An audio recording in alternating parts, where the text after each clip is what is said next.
So when I'm fishing down here like this, what I'm doing is fishing edges. It's probably a good light to see where this really clear sand drops and goes a lot deeper. Edge runs from about 25-30 metres up from me, straight across here, goes around and goes down into the rocks there. So that's one edge. The other edge is the edge of this rock formation.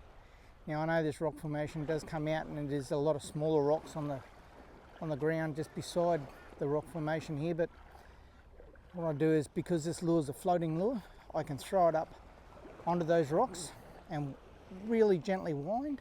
When you feel it stop, you stop. And what happens, it floats off the snag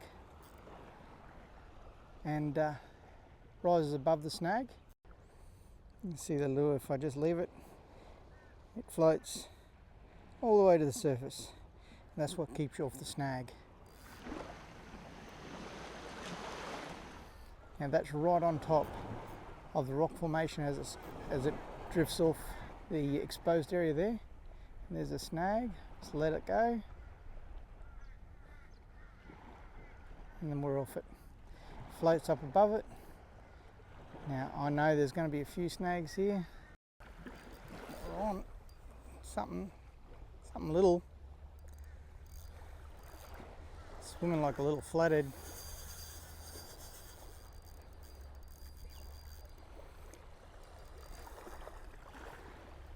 I don't think it is a flathead though. Keep the rod down just to keep it under the water. Right. Oh, it is a little flathead. It's almost legal. There we have a little flathead. A nice little 35-40 centimetre flatty there. Caught on the FH80S, and the S for stinger. It's 80mm long. It's a fish harder lure that we sell. We sell for $10. You can find them on our website. An absolutely excellent lure if you're fishing in about a metre and a half of water or less. And there's one of the results. Lovely little flathead caught down here at Redcliffe.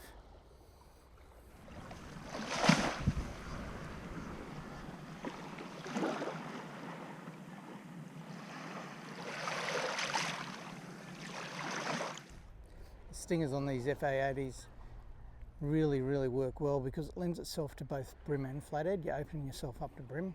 Now you will catch brim on trebles, there's no question about that. But the stingers just seem to work so much better on the brim. Because these lures here are half the price of the better brands like Rapala, less than half the price. I don't mind throwing them right up against this structure because if you lose one, so be it, you might lose it. What I'm doing here is pulling the rod straight up rather than twitching it down because I can feel it rubbing on the rocks, and that just pulls the bib up rather than sends the lure deeper. It's still right at the depth of the rocks, which is where you want it. Getting the pauses in, and it's not getting snagged.